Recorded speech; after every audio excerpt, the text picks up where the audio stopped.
Olá, este é o Dinheiro em Ação, o programa da Isto é Dinheiro que ensina tudo sobre ações e renda variável para você. Eu sou Cláudio Gradiloni, editor de finanças da Isto é Dinheiro, e estou recebendo Roberto Indec, analista-chefe da Rico Corretora. Tudo bom, Roberto? Tudo bem. Obrigado pela presença. Roberto, agora falando mais do longo prazo, nós vimos a turbulência que aconteceu no mercado.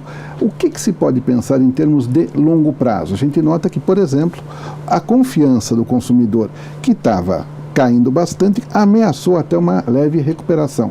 Isso é bom, isso é ruim? Como é que a gente pode falar para investimentos pensando em um prazo mais longo? Sem dúvida, a confiança, acho que não só a confiança do consumidor, como confiança do empresariado também, acho que todo o sentido de confiança é bastante positivo para que os investimentos voltem ao nosso país. Mas essa confiança, ela não vai voltar nos níveis que a gente via aqui no gráfico, como a gente pode verificar. Isso não vai acontecer se as reformas estruturais não forem aprovadas aqui no nosso país, em especial a reforma da Previdência. Por quê? Porque é necessário um ajuste fiscal, é necessário acertar as contas públicas do país para que essa confiança toda possa voltar. Agora, os investidores, especialmente os estrangeiros, que são quem fornece liquidez para o mercado, eles estão confiantes nessas reformas? Olha, a princípio sim, independentemente se vai ser com o governo Temer, se vai ser com outro presidente ou se vai ser inclusive a partir de 2019, quando nós teremos necessariamente eleições diretas para a presidência da República. Enfim, na nossa visão, que nós conversamos com investidores estrangeiros em geral, é que eles estão confiantes sim, mas isso só vai acontecer necessariamente com uma estabilidade política em Brasília, que não é esse momento que nós acompanhamos aí no Congresso Nacional. A gente sabe que o movimento do estrangeiro ele é muito importante para o mercado aqui dentro. O que atrai o estrangeiro? É a perspectiva de uma empresa boa, a um preço justo, uma perspectiva de crescimento? O que faz os estrangeiros se interessarem pelo Brasil agora?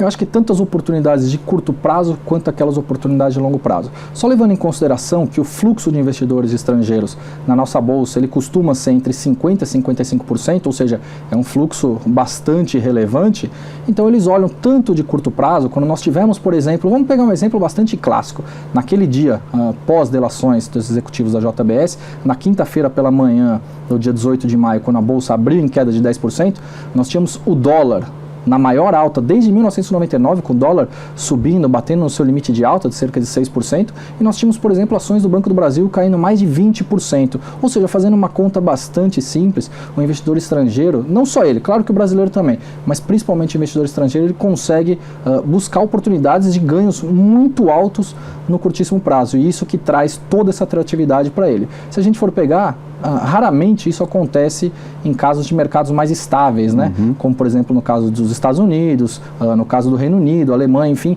as bolsas são muito mais estáveis do que em mercados emergentes, não só no Brasil, como também o mercado chinês também funciona com bastante instabilidade muitas vezes. O estrangeiro, então, ele veio atrás de pechinchas pontuais, mas ele também pensa mais no longo prazo. O que o investidor estrangeiro tem comprado quando ele pensa num prazo de maturação mais longo para esse investimento?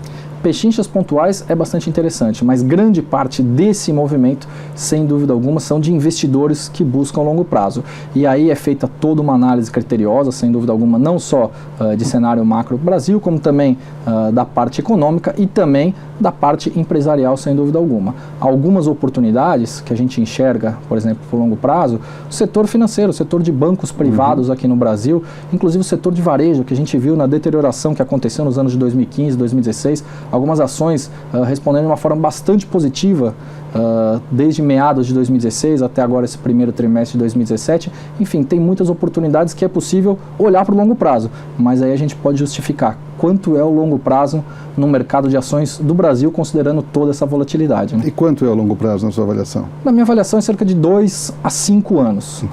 Isso eu digo muito mais para o investidor brasileiro que quer iniciar nesse mercado de ações, para que ele possa fazer aportes mensais, que ele comece a aprender um pouco mais, principalmente para aquele que justamente está começando nesse mercado de ações. Agora, para aqueles que já conhecem, aí a gente enxerga muito mais um longo prazo, no caso de uns 2 anos, 3 anos, acredito que é um prazo já bastante razoável, até porque a gente tem que levar em consideração que eleição presidencial a cada 4 anos, e aí a gente pode ter uma mudança de panorama muito grande no nosso país. Para o investidor que quiser entrar, brasileiro ou estrangeiro, pensando no longo prazo, um bom parâmetro seria você tem que entrar e pensar que você só vai vender depois da próxima Copa do Mundo. É mais ou menos por aí, né?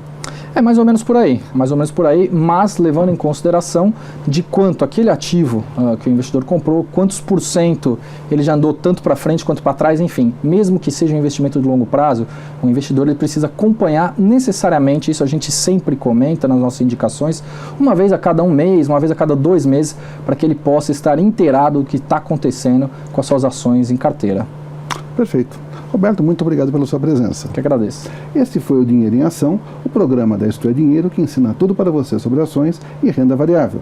Eu conversei com o Roberto Indec, analista-chefe da Rico Corretora.